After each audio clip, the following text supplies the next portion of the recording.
ito ang araw na gawa ng Diyos. Amen. Ayun po, balik na po tayo at mag-start na po ang ating Sunday School. Hello! Once again, welcome sa ating Sunday School. So, last week, mainit ang ating Sunday School. Literal na mainit, ano? Dahil sa ganda ng ating discussions. Pero for today, so last week, recap muna tayo. So last week, we talk about the grace ng Panginoon, common grace, and then special love sa atin. So, balikan natin. What is common grace? O universal love, what is common grace? Common grace is? Universal love. When we mean universal love, sino ang nakakatanggap nito lahat? Lahat, everyone. Lahat ng nilalang ng Panginoon. Whether it is believer or not. Pero when it comes to special love, sino nakatanggap ng special love? Tayo na mananampalataya ng Panginoon. Okay. So today, dahil magandang natin ngayon, magandang araw natin ngayon, maaga tayo nakapagsimula, praise the Lord. Tayo ay magpatuloy sa ating next na topic, how to maintain your love for God. Ayan, sige, so mag-grouping ulit tayo. And ngayon, ay alam ko na to agad, naiisip ko na agad, nai-imagine ko na agad na magiging magulo ang ating Sunday School ngayon.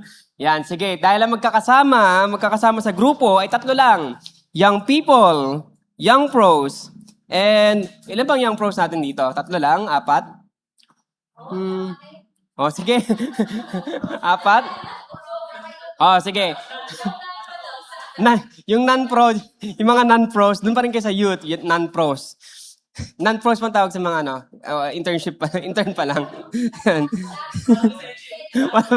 Wala pang lisensya, non-pros. Okay, the youth, the young pro, and also sa ating mga adults. Mga singles, kasama pa rin sa ating mga adults. Yan, mga hindi na young pro. Sige po, you can group. Dito na ang adults. Dito ang adults sa aking right. Dito ang youth. At sa likod ang mga young pro. Ayan, sige po, you can group now. Oo. Dito na. Dito. Batang isip daw. Basta dito ang adults, dito ang youth, doon ang young pro. Ayan. Para kita nila kung ano yung mga kaguluhang nangyayari. Dito po tayo mga youth. Ayan.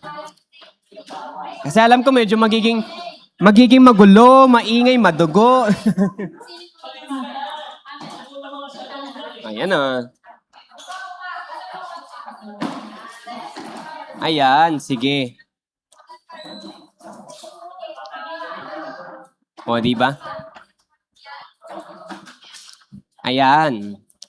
So for today's Sunday School, ito lang gagawin natin. Sige, palagay nung unang slide. Ayan. So sino dito ang teachers like us, like me? Sino dito ang teacher like me? Ay, si Ma'am Ira. Okay. So, may tinatawag tayong holistic approach. When we say holistic approach, sa lesson, dapat matatamaan yung mind, dapat ay affective, psychomotor, nakalimutan ko isa, bigla. Cognitive. Pero today, is holistic approach in biblical terms na dapat tamaan ang ating mind, body, and spirit. So lahat to application, okay? Lahat ng sasagutin nating application.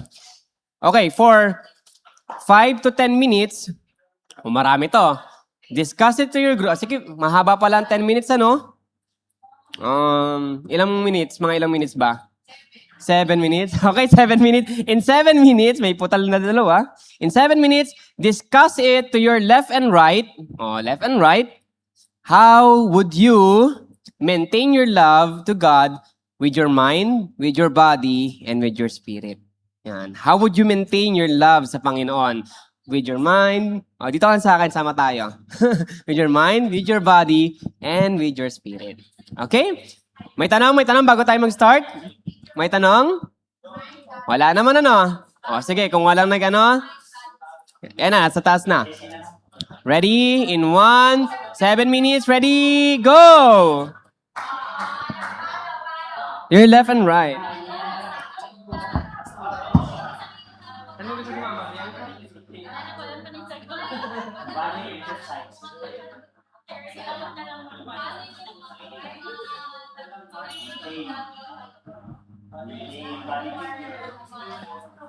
Wala pa lang tumutupay. Ganyan lang mag-Sunday. May hirapan sa rin.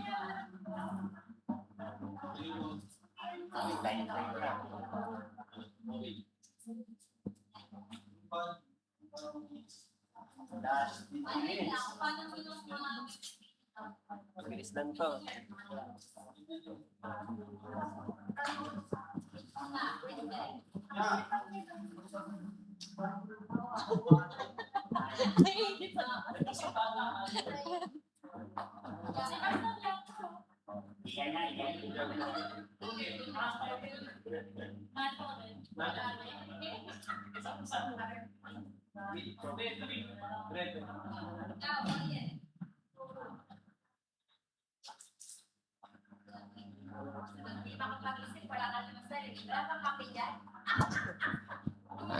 Oo nga, no? Parang ang saya na pag may ano tayo, may kape, ano?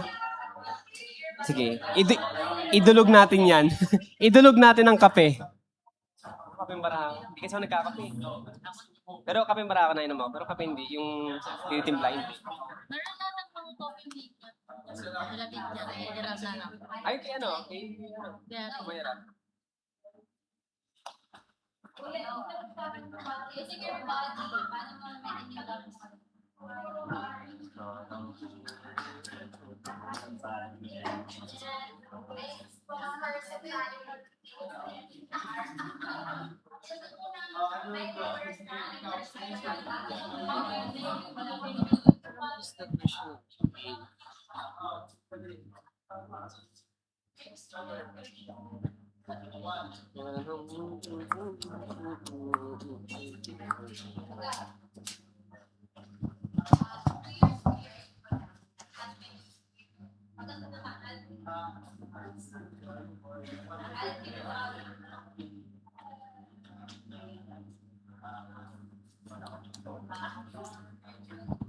Whoop. Parang tahimik yata ladies ngayon, ah. Wala. Ay, may tissue ko dyan. Ay, ito. Kanino ba to? pwede na yan. Water lock naman. Ay, thank you.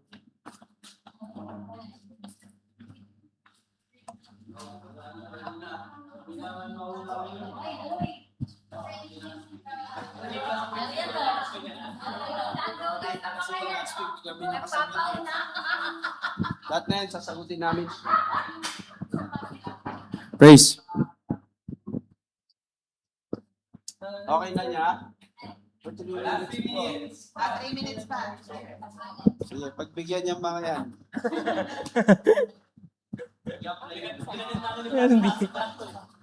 Mind you, meditation.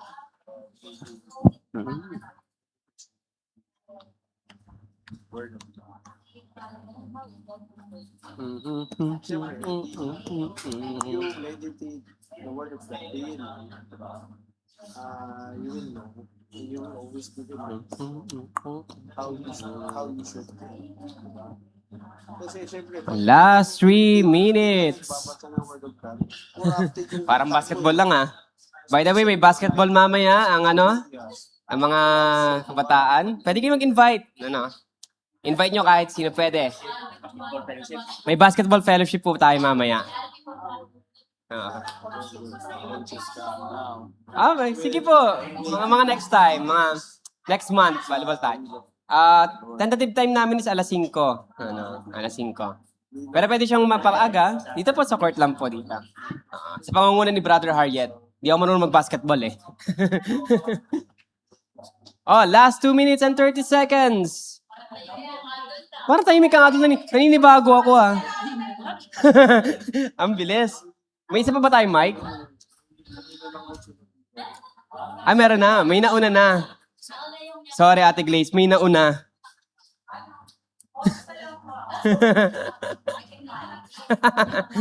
May nauna. Last 2 minutes.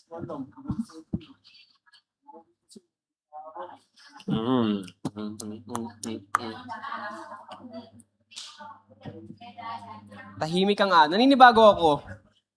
Kala ko magiging chaotic to kasi pinagsama-sama ko eh.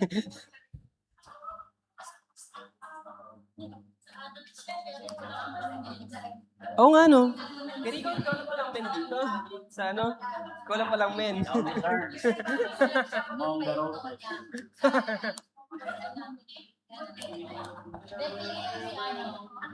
Last 1 minute and 30 seconds. Ayoko. Ay, hindi. Hindi ko na ano yung mga pangalan ulit. Nakalimutan ko yung mga pangalan. The lily of the valley, the bright and morning star, is the berries of temptation to my soul. Tanong. Oh, mamaya pa ka. Sorry, Biggie. Oh, pero kung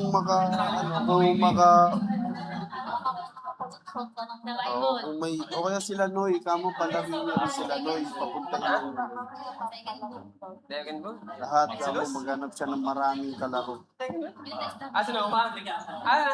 Matthew. Mark? Mark? Matthew? Noah? Sino yung kamo? Kailangan natin kamo. Si Mark. Ha? Si... Ano? Ayun, ano? Francis. Francis. Princess. Princess. Okay, ulit. Princess yan. Carlos, Shari, Noah, Princess, Francis, Princess Joy, Francis, syempre si Mark. Last 10 seconds, si Alfie, Lori May. Ito, Ann din to. Ann to. Alam, di ko alam yung second name, basta Ann to. Ann. Okay, time's up. Pati Okay. ako nagulat. Ayan. Okay, so may nauna na tayo.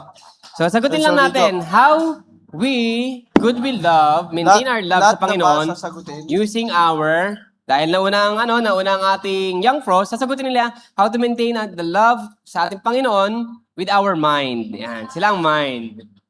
Okay. Mind lang.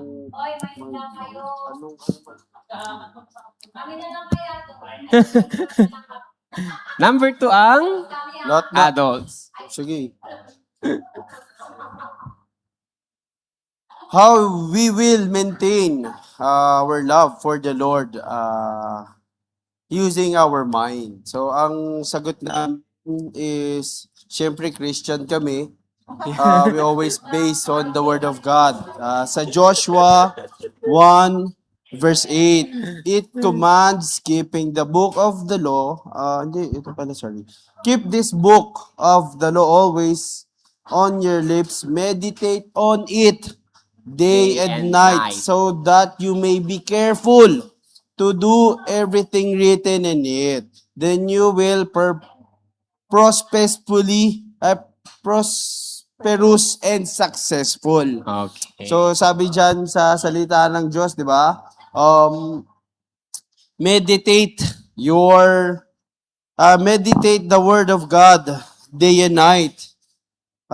So meditate means parang ano yan eh.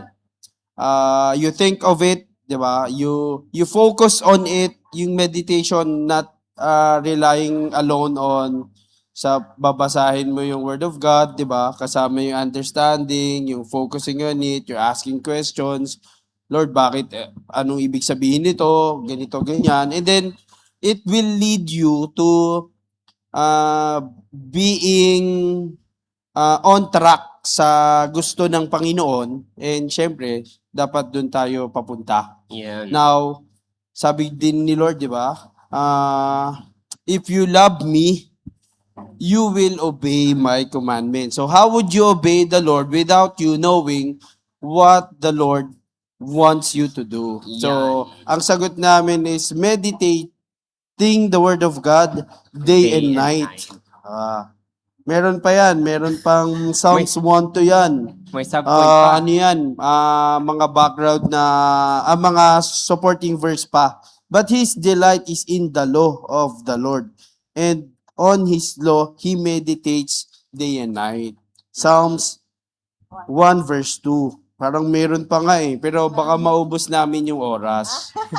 So, roll the ball na kami sa Ayan. young Adult. people. Sa adults na. Sila yung pangalawa eh. Magagalit dyan. Body, how would Uy. you maintain your Ano love to kami? the Lord? Your body.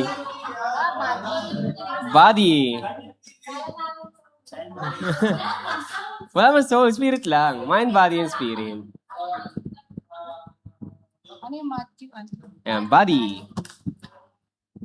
Kala po namin spirit, pero since lahat na lang po sasagutin namin. Yun. Okay, how would you maintain? Kasi everything is magkaka-connect. Without mind, without body, without spirit, we are not whole. 'Di ba? So kailangan magkaka-connect po yung mind, yung body, and spirit. Makinig kayo, young pro, tsaka youth, ah. Makinig. Okay. So first, yung pinaka-definition namin is yung paano in-nurture yung the soul through daily prayer, of course. Kasi bakit natin kailangan i-nurture yung soul? Kasi without nurturing the soul, no, yung mind and body kasi maapektuhan siya. So kailangan natin na mag-pray, and of course yung scripture meditation, nakakatulong yun.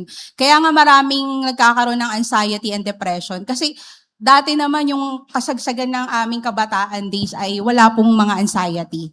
So hindi ko lang alam kung bakit nagkakaganon. Pero sa paligid ko as a psychology mo, siguro dahil kulang na sila sa faith. Ganun po yung pagkaka-evaluation or analysis ko lang.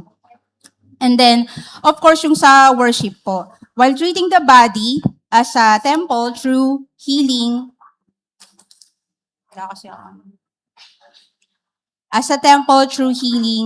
obedient, and restful lifestyle choice. So, sa pamamagitan po nun, yung mind, body, spirit po natin, no, nagkakaroon po sila ng, tawag dito, yung, nagkakaroon sila ng interaction with each other. Kasi without yung natin, yung spirit natin, yung mind and body kasi, wala din siya. So, kailangan, yung spirit natin ay buo. So, dapat, kumbaga, yung spirit natin ay inspired, no, ng mga words and prayer. Kasi, pag wala talaga, all of a sudden, no, mabobroke. Yung magfo-fall sa mga sins. And then, according to Deuteronomy 6:5, you shall love the Lord your God with all your heart, with all your soul, and with all your strength. Yun po yung nakalagay sa Deuteronomy 6:5. Kasi part of the Holy Spirit is God. Why? Because according to Romans 8, yung life through the Spirit, basahin ko lang po yung Romans 1 hanggang 3. Therefore, there is now condemnation for those who are in Christ Jesus, because through Christ Jesus, the law of the Spirit, who gives life, has set you free from the law of sin and death. For what the law was powerless to do because it was weakened by the flesh, God, by sending His own Son in the likeness of sinful flesh to be a sin offering. Tapusin ko na. And so be condemned, sin in the flesh, in order that the righteous requirement of the law might be fully met in us, who do not live according to the flesh, but according to the Spirit. So, importante po kasi talaga yung Spirit para yung mind and body natin ay magkaroon siya ng linaw, no? Kasi, di ba kapag halimbawa, inuutusan ng brain na gumalaw yung body, so dapat accorded yun sa spirit. Kasi para hindi tayo magkaroon ng mga sin. Kasi nagmumula kasi doon sa ginagawa natin. No, kung wala tayong gabay ng spirit, kaya tayo nagkakaroon ng mga sin. Yun lang po. Okay, Kulang po ako thank sa you. kape. Thank you. Partida, yun lang yun ha. Yun pa lang yung nasasabi nun ha. Sige, youth, spirit. How would you? Walang maling sagot sa ating Sunday school. You can answer anything you want. You can ask questions also. Down. So, one way to maintain ano nga yun? One way to maintain Your love for our love for God through the Spirit is by being holy. So just as you care for the mind and the body, you should always care for the Spirit. Pahalagahan natin, let's preserve our holiness to God. Kasi Sabi nga din sa 1 Peter chapter 1 verse 15 to 16, just as he who called you is holy, be holy in all you do, for it is written, be holy because I am holy. And the thing is, kung ina-apply natin din sa ating sarili yung mga pinag-aralan natin sa Bible, we have to practice, sabi nga sa body, di ba, we have to practice being conservative or being Christian, you know, living the ways of a Christian. And same for the Spirit. We have to live holy. We have to be seen holy from the perspective of Christ. So we have to honor God through our bodies and also through our spirit. Ayun lang po. Okay, thank you. Palapakan niyo naman ng Panginoon sa mga sagot niyo.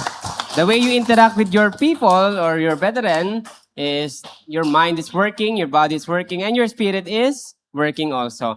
So, before ako pumunta sa discussion, meron ng story sa inyo. I have two friends. Isang Kristiyano daw at isang hindi naniniwala sa Diyos or atheist. So, punta muna tayo sa Kristiyano daw. One day, we had a Bible study. Then sinabi niya sa akin bigla, alam mo, MJ, dapat magpakabait ka na eh, sabi sa akin. So may nickname is MJ. Dapat magpakabait ka na eh. So, kasi hindi ka maliligtas pag di ka mabait. Sabi ko, well, di ko naman nabasa sa Bible yan. Sabi niya, ako kahit di ako magbasa ng Bible, alam ko yan. Oh, that is his word. Ako kahit di ako magbasa ng Bible, alam ko yan. The second person na kaibigan ko is an atheist. He doesn't believe in God. So I said, why? Sabi niya sa akin, prove it na may Diyos. Sabi ko, why do I need to prove something you disapprove? Napaisip siya. Because in science, if you believe in science, you need to prove something before you believe into something. So therefore, gusto niyang i-disprove yung isang bagay, meaning he believes on something na hindi niya alam. So that's our conversation. They have different perspective, but do you know they have something in common? They have something in common. Their mind, body, and spirit were working accordingly, but on different belief. Okay, punta tayo kay Kristiyano. Si Christian friend ko, ay kasamahan ko dati sa church, na nawala sa church, kasi sabi niya, kahit naman daw hindi niya basahin yung Bible, siya daw ay alam naman daw niya yung Bible. Really? How many verses do you know? How many characters do you know? When I was inside the Bible school, kilala niyo ba si Pastor Collado? Rosendo Collado? He is one of the terror teacher. Baka marinig sa Nakalive ba to? Hindi. Hindi naman. Sige, takot ako eh. Hanggang ngayon dala ko pa rin yung He's one of the terror teacher na namin. At ito ang sinabi niya. Napakagaling nun when it comes to the Bible. Ito ang sabi niya, in my years of being a pastor and as a preacher, I cannot truly exhaust the Bible. Meaning, kahit gaano kahaba yung lifetime mo, hindi mo siya hindi ganong kalalim yung kaya mong hukayin sa Biblia or pagkakakilala sa Panginoon. Why? Because our mind and God's mind is far different from each other. His thoughts is higher than our thoughts and our thoughts is lower than His thoughts. Meaning, hindi natin siya kayang abutin. Sa kahit anong aspeto, hindi natin siya kayang abutin. And when it comes to my friend, atheist, di daw siya naniniwala sa Panginoon. So sabi niya sa akin, prove it. Sabi ko, why should I prove it if you disapprove it? Meaning, you believe into something, kailangan mo lang ng proof. Sabi ko ganun sa kanya. So it's working. Yung katawan niya, yung mind niya, yung spirit niya is working, but it's different aligned on my belief. Now, here's the question. If ever, paano kaya kung kayo naka-encounter ng gantong uri ng tao? Okay ba? Ang topic natin ngayon is how to maintain your love to the Lord, but you cannot love God if you cannot love also your neighbor.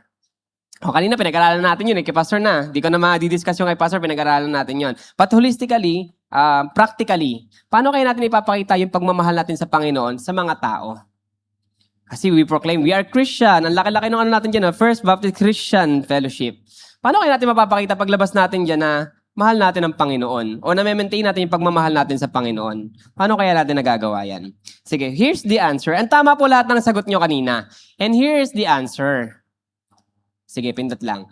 Yan. When it comes to the mind, study the Word of God every day. Okay? The word is every day. Hindi po pag may free time, every day. Why? Because the Bible says the Scripture is profitable and Ano ba na yun?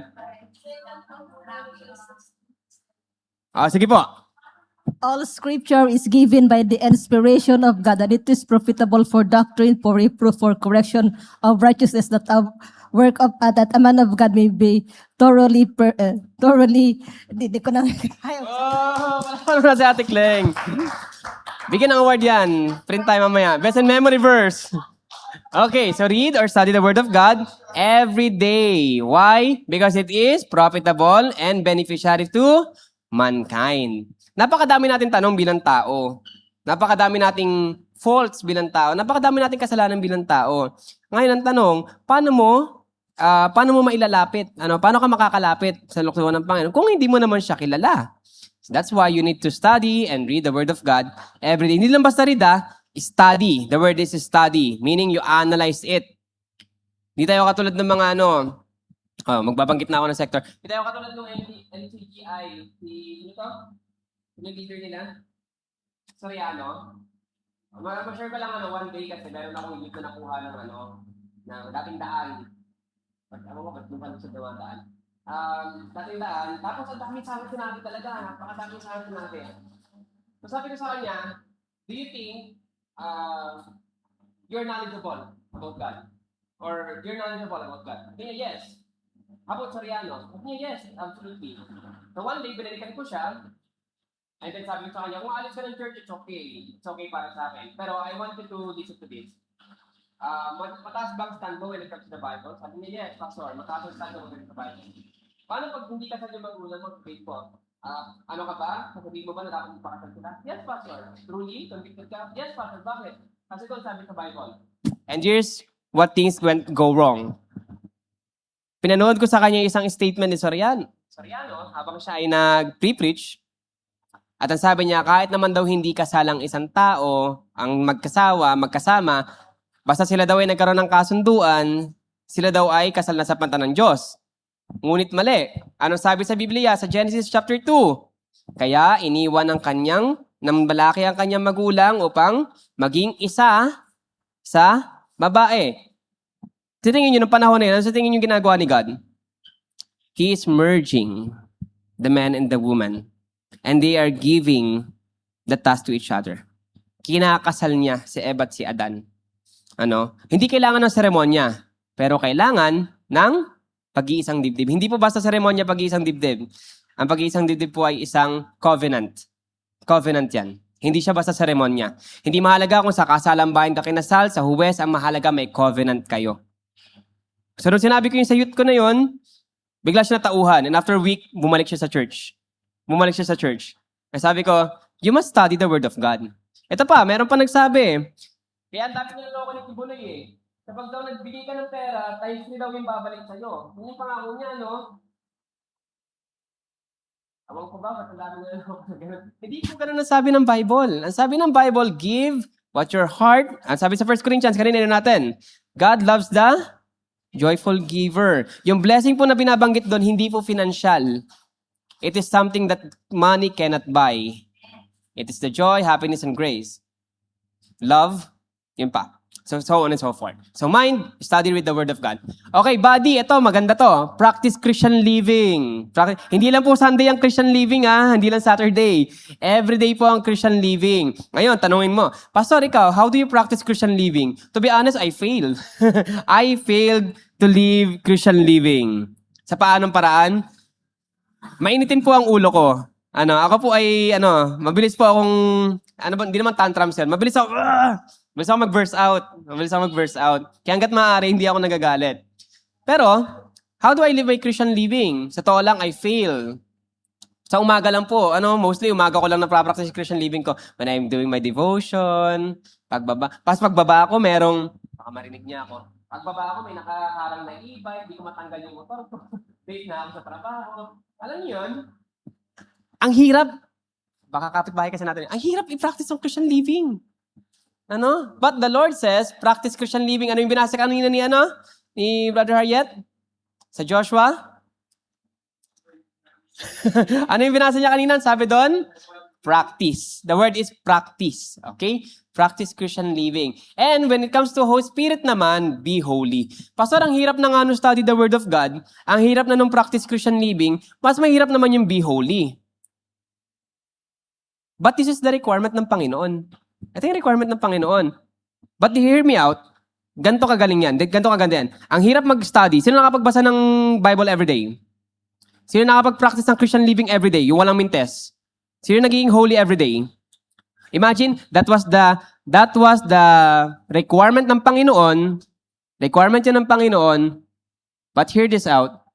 That kind of requirement, that very requirement, hindi naman inabolish, nandyan pa rin siya, but it was covered up. Nang anong paraan? Sa paanong paraan? Ano sabi sa John? The way that we accepted Jesus Christ, we are now, sabi 1 John 1:12, sons and daughters of Christ. Anong kasunod? We are now holy. We are now what? We are now living. So ayan ang lahat. Living, holy. It means the way that you accepted Jesus Christ, these three things, hindi naman siya nabaliwala, but these three things is just secondary na. Primary na si Jesus Christ sa buhay mo. So how would you maintain the love of God? Simple as this. Kaya mong gawin to? But God loves you. That is the main reason why we should maintain the love sa ating Panginoon. I will conclude. Bilis lang yung ating kasi meron tayo. Pwede kayo magtanong sa akin. I will conclude in this. In maintaining the love sa Panginoon, it is not necessary, or it doesn't mean na pag nagkamali ka, pag hindi mo nagawa yung mga bagay na yan, hindi mo na mahal ang Panginoon. Alam po ng Panginoon na tao tayo.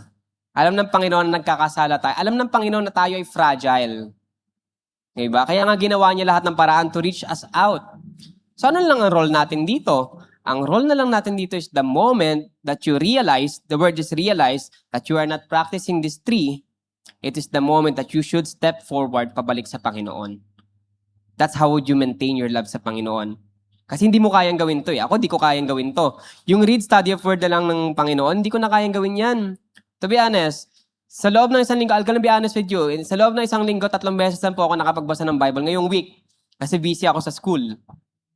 Gusto ko na mag-resign eh. Wala lang akong gusto ko na mag-resign. Ngayong week, 3 beses lang ako nakapagbasa ng Bible. Christian living! Yung isang linggo lang, yung isang araw lang, no Wednesday, may nakaharang na e-bike, hindi ko malabas yung motor ko. Hinila ko pa yung motor ko, bigat-bigat ng motor ko. Di ba? Ang hirap. Ang init na ng ulo ko, be holy. Wala na. Hindi na ako naging holy nung time na yon. Ang hirap. Pero God created a way for you. That is the way you should maintain your love sa Panginoon. Okay, pwede kayo magtanong sa moment na to. Pwede niyo akong tanungin, Pastor, pag ba nakaganto ako, so on and so forth, you can ask how to maintain the love sa Panginoon. Sige, open tayo sa question and answer. Na-discuss na kasi ni Pastor kanina lahat ng dapat i-discuss ko dapat. So sabi ko, di na, magkano na lang tayo, mag-practicality na lang tayo, di ba? Sige, you can ask questions sa akin ngayon. Pag kaya ko sasagutin ko. Pag hindi, babalikan ko po kayo. Ito pa. Dahil nung mga sa backsliding stage ko, di ko talaga maiwasan yung nagiging prone talaga ako mapatrouble talaga nun. Dahil nga yun bang, hindi naman ako nag-uumpisa lagi. Noon yung kapitbahay namin kapag nung hindi pa usong tukhang, kapag nahay siya nahay siya sa Shabu, tapos sinusugod kami, may dala pang baril. Yun bang, ako rin naman as nabansagan ng Christian nga, pero hindi nakakapagsimba dahil wala ngang simbahan doon sa amin. Yun bang nasisipa ko talaga siya. Yung lumalaban talaga ako dahil sa sobrang inis ko talaga dahil nga ang lakas manugod. Yun. Paano yung mga ganun sitwasyon na ikaw na yung inaaway, ikaw na yung sinusugod, mapapractice mo ba ang Christian living doon? Mapapractice mo ba yung pagmamahal mo sa Panginoon doon? Di ba ang hirap? So that's why we need to appreciate what God did sa buhay natin. It is the main reason, it is the very reason why we should maintain the love sa Panginoon. Nakikita ko na, hindi ko na yun. Sino ba? Any question you want or sharing you want? Ayata, share. Anong stand you, Pastor, yung sa mga work na, like yung sa mga attorneys, or like yung sabihin natin yung sa amin sa HR, when it comes to yung judgment, although hindi talaga require. Kaso, syempre, yung word na kailangan mong i-judge because you practice the discipline. Mhm. So, kung ano po yung stand nyo na Stand Kasi ko when hindi- it comes to that. kasi as a Christian, oo, gusto kong maging totoo at gusto ko sabihin sa kanya yung mga dapat as living for good, living for good. Kaso lang, may time na kailangan mo din na sabihin sa kanya yung rough na words, no? Para lang, alam mo yun, yung iba-iba kasi yung personality ng tao eh. 'Di ba? So, iba-iba din yung approach na ginagamit namin. So, kapag medyo, matigas yung ulo, hindi mo pwedeng tigasan din siya.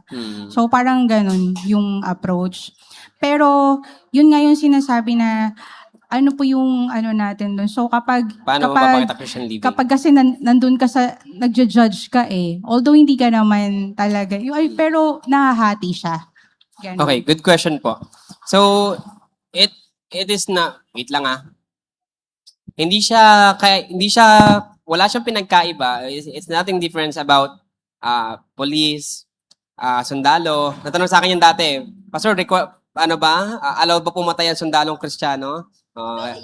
Allowed ba na mag-judge ang allowed ba mag-judge ang isang huwes na Kristiyano? Sabi sa Bible, do not judge, di ba?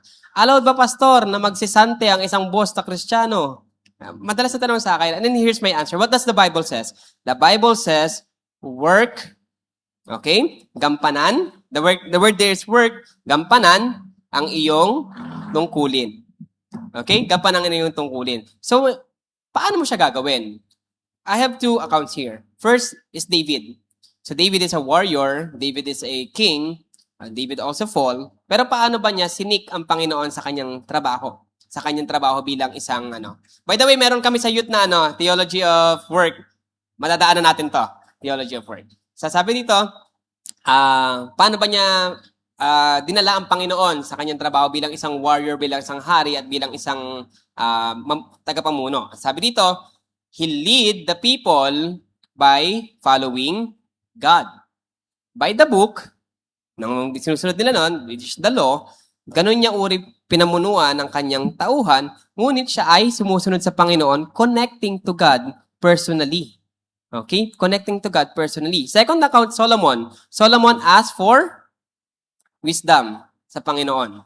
That's why when he judged, he create a good judgment. Bakit? Because that wisdom came from God. Okay. I have a story also. Ako po ay, may position ako dati sa dormitory namin. Tapos nagkakawalaan kami ng gamit. Isang pinakamalalang account, isang pag-tuition ng ka-dormate ko, may nawala. Almost 20,000, 15,000 yung nakuha sa kanya. So, ang laki. So, ngayon, alam ko naman yung suspect. Kilala ko naman yung suspect. So, ang tanong ko, paano ko siya kakausapin? Wala naman akong ebidensya, pero alam ko siya yon.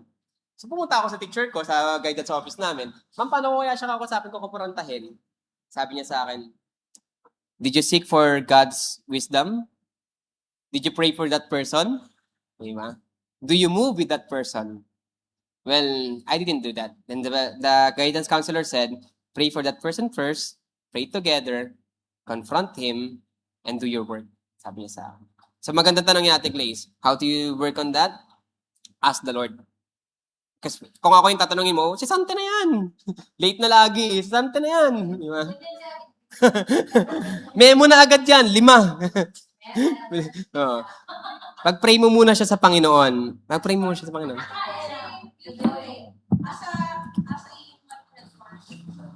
Yung policy na ginawa ko. Pero pagdating sa mga boss, pag gusto nila, nawawala yung judgment. Ito yung lang natin parang tayo. Gusto explain mo na. Pero pagdating sa boss, hindi. Tapos may explain. Sabi na siya. Tanggal na yan. Parang, di ba? Okay. Kasi, ganun talaga, we have hierarchy in our jobs. Meron ako estudyante dati na hindi dapat ma-level up. Binagsak ko. Pero sabi nung ano namin, hindi, kailangan pasa mo yan kasi bawal tayo magbagsak. So, on my better judgment, pinasa ko yung estudyante. Makikita mo yan sa Romans, in the book of Romans, na sumusunod yung mga Kristiyano sa law. Okay? Different context siya. Same context siya, pero different scenario. Sila kasi sumusunod sa gobyerno, pero sumusunod tayo sa mga higher sa atin sa work. But it was the same context na kailangan magpasakop tayo sa kanila because God appointed them also. God appointed them. God appointed them na maging boss natin. God appointed them na maging higher sa atin. Pero we have no power na i-deal sa kanila yon. Ang kaya lang natin gawin is pag-pray yung person na yon. Yun lang ang kaya natin gawin. We cannot do anything about them. Actually, bawal nga natin silang kontrahin. Not unless theologically, ikaw ay inaabuso theologically.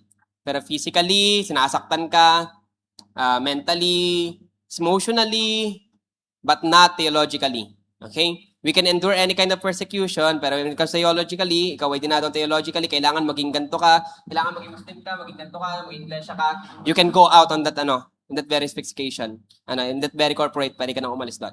Pero, nevertheless, yun lang ang kaya natin gawin. Ipag-pray lang yung tao na yun. And sumunod sa hierarchy nila. Pag-pray natin siya.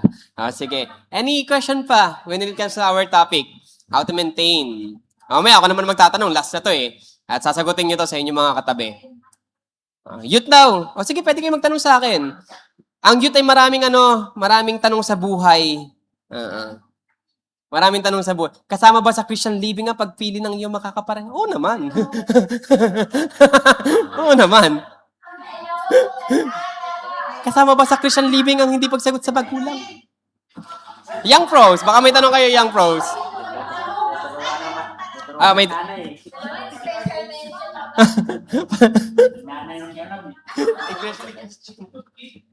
ano?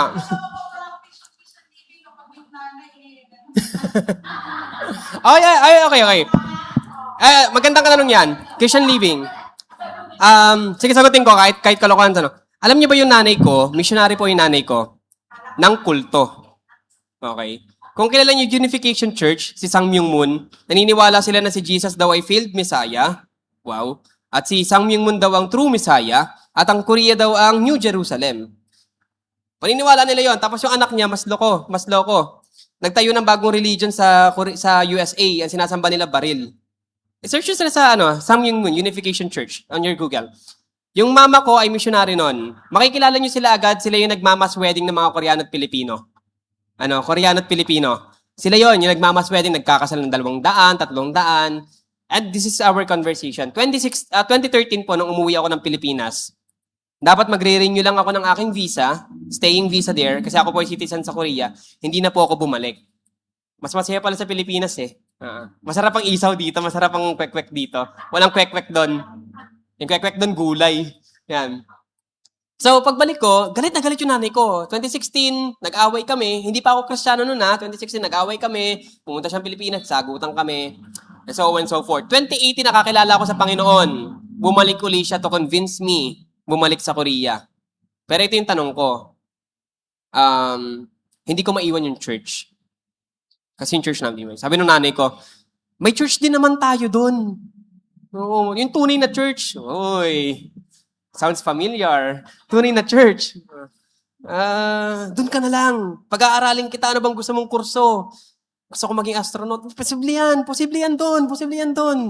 Kasi pangarap ko yun eh. Posible yan doon. Pero buti na lang hindi pumayag yung tita ko. Kasi noong time na yon, ako po ay papasok ng Maritime Academy. Nakapasa ako sa PMMA.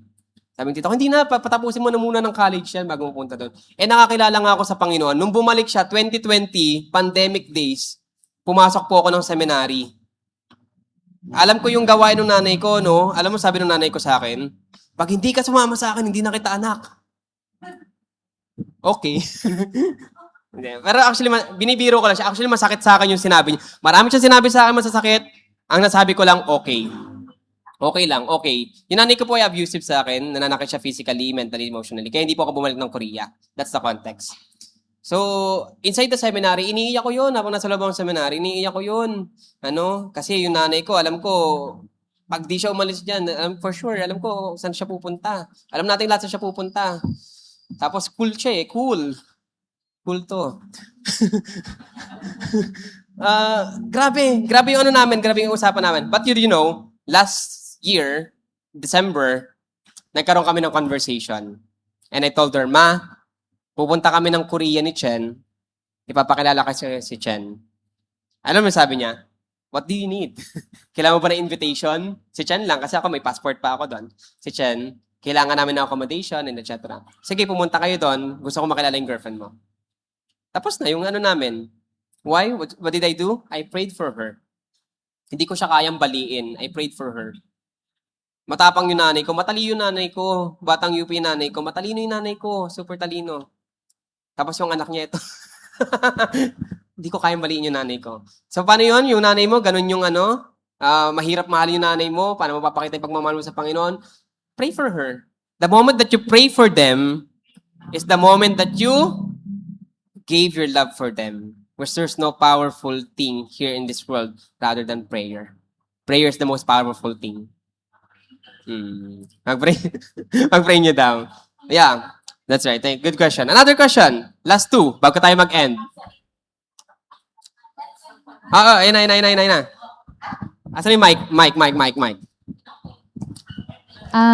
Hindi, tatanong ko lang po kasi it's so easy to like parang say na you study, you read the Word of God, but there are things po or times na it's so hard to practice Christian living since in this generation, napaka, what do you call this? Yung, when it comes sa digital world, sobrang daling sabihin or i-post na I am a Christian, I study the Word of God, I share this one, I share those. Pero outside digital world, it doesn't show kung ano yung Christian living talaga na parang bakit parang pagdating sa physical or like yung Christian living, ang hirap niya ng gawin. Pero when you study, when you read, parang ang dali lang niya. How po yung ganun? Okay, sige. So, good question. Bakit ang daling basahin, ang hirap gawin? The Bible says, the man is naturally sinner. Tandaan niyo po, ang kasalanan po ay intentional mong ginawa. Hindi ka po pwedeng aksidente ka nagkasala. Hindi po. Intentional po lahat ng kasalanan. Wala akong alam na kasalanan ng aksidente. Yung aksidente ka nakapatay, okay yun. Aksidente yun eh. Di ba? Pero intention mo mag-drive. Di ba? Intention mo mag-drive. Siguro ibang topic na yon. What I mean is that, bakit ang dali niyang basahin, ang hirap gawin? Simple as,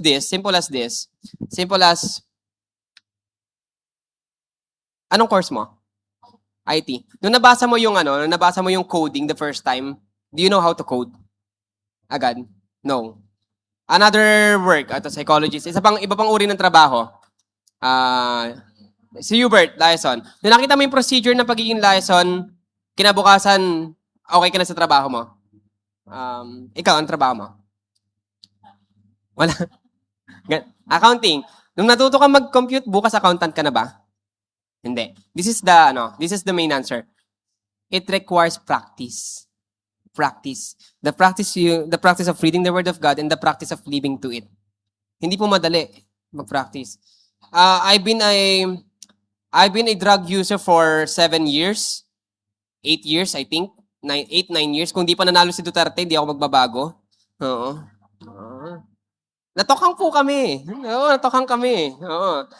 Pag pumunta kayo sa Facebook ko, makikita niyo mga itsura ko dati. Haba ng buhok ko. Actually, puro tattoo yung katawan ko. Nakadamit lang ako kaya hindi niyo kita. Ang hirap. Oo, ang hirap ng buhay. Ang hirap siyang i-practice. Pero this is it. The moment na nahihirapan kang i-practice yon, be glad. Because you know why?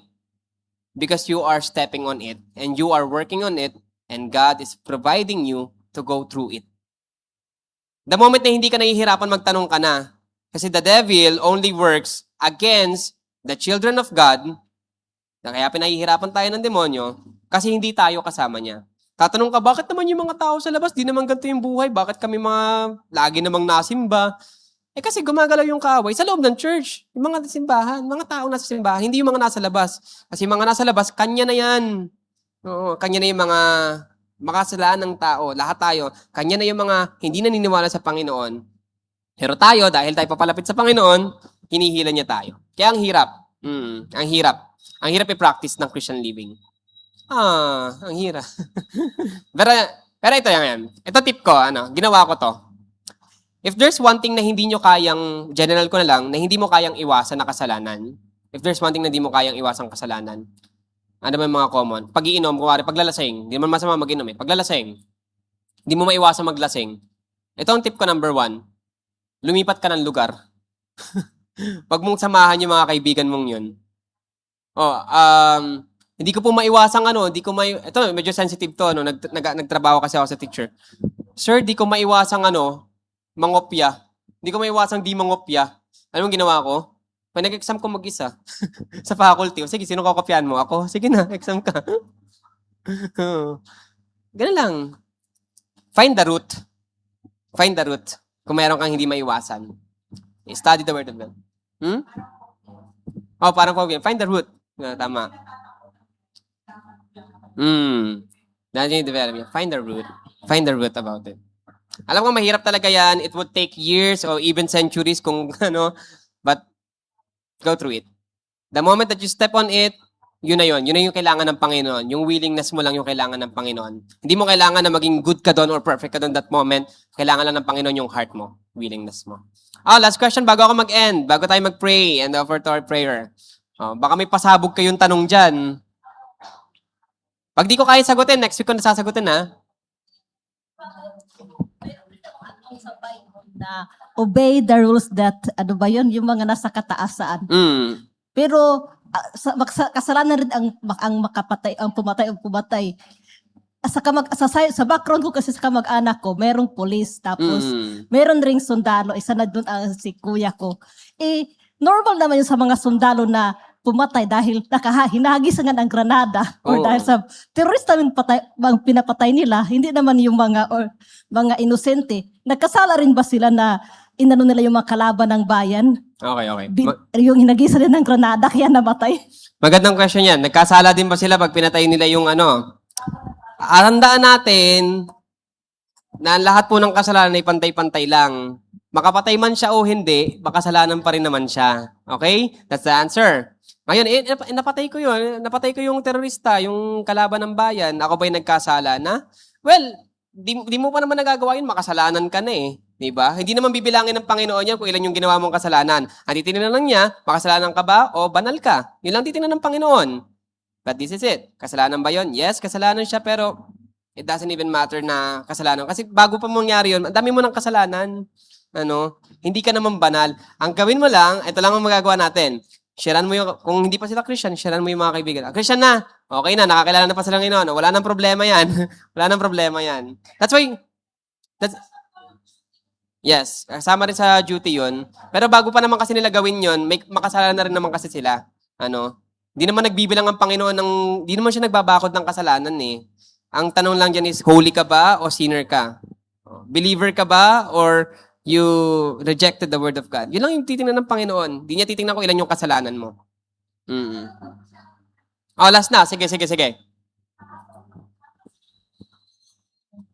Tanong ko lang, paano mo mapapractice yung Christian living mo kung yung mismong kapwa-Kristiyano mo, yung kung magsalita masyadong matalas, tapos dahil yung asawa niya ay seaman, maganda yung buhay nila, na i-compare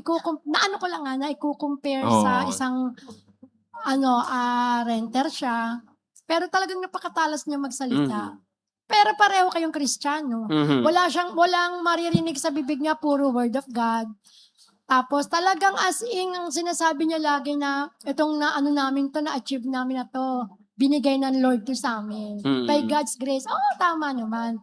Pero, yung Kristiyano siya, pero pag nagsalita siya, lagi niya sinasabi na true Christian siya, anak siya ng Diyos. Pero, pag nagsalita siya sa tao, wala siyang pakundangan. Paano mo mapapractice yung Christian living? Okay, very good question. Paano mo mapapractice ng tao sa mga ganyang uri ng tao? Paano mo mapapractice yung Christian living? This is it. Ganito lang. Anong pinagkaiba ng kaligtasan mo sa kanya? Wala. Anong pinagkaiba ng pagiging makasalanan mo sa pagiging makasalanan niya? Wala. Anong pinagkaiba nung buhay mo dati sa buhay niya dati? makasalanan. Makasalanan kayo parehas. Wala. You have the same salvation, you have the same ng blood ng Panginoon. Ano ba tawag ito? You have the same also grace ng Panginoon. Parehas kayong binigyan ng grace ng Panginoon. So, your only role there is to be a veteran sa Kanya. Why? Because you have the same salvation, you have the same God, you have the same pastor sa sinners. Ang role mo na lang is maging veteran sa Kanya. Sa paanong paraan? Iintindihin mo siya. At the same time, siya rin. Pag hindi naman niya ginawa yun sa'yo, siya naman yung may problema dun eh. Ang kailangan lang ng Panginoon makita sa yung willingness mo na inintindi mo siya. Pastor, talaga sumusobra na. Papasok pa lang ng church, nakasigaw na agad. Intindihin mo siya. Intindihin mo siya.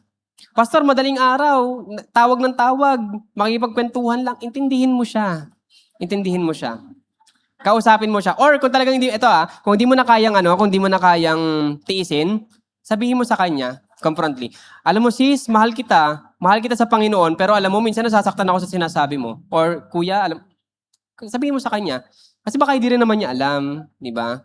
Baka hindi rin naman niya. Ito na lang isipin natin, ito na lang yung isipin natin. Problema niya yon. Tingin ka lang sa Panginoon. Huwag sa Kanya. Kasi pag sa Kanya ka lumingin, maliligaw ka. Tingin ka lang sa Kanya. Pag-pray mo siya, Lord, sabi niya, Kristiyano daw siya. I pray for her na magkaroon ng changes sa buhay niya. Be with her, love her. Yun. Tapos tingin ka lang sa Panginoon. That's it. Tingin ka lang sa Panginoon. Fix your eyes upon Jesus and not to the man. Yan lang po. Yes, So, amen. dito natatapos ang ating Sunday School. At tayo po lahat ay manalangin. Let's pray. Dear God, Heavenly Father, we thank you for this day. We thank you, Lord, for the Sunday School na ibinigay niyo sa amin. Bless us all, Lord, as we study your word. And as we maintain the love of God, ay ma-maintain din namin, Panginoon, ang pagmamahal namin sa aming kapwa, sa aming mga kapwa Kristiyano. Panginoon, salamat. Dahil sa araw na to ay may natutunan kaming bago. In Jesus' mighty name we pray. Amen. Pwede na po natin paikutin ng offering box. Amen. And, may last song pa ba tayo? Last song. Sige po, ibalik na po natin ang ating upuan for the closing of our worship today.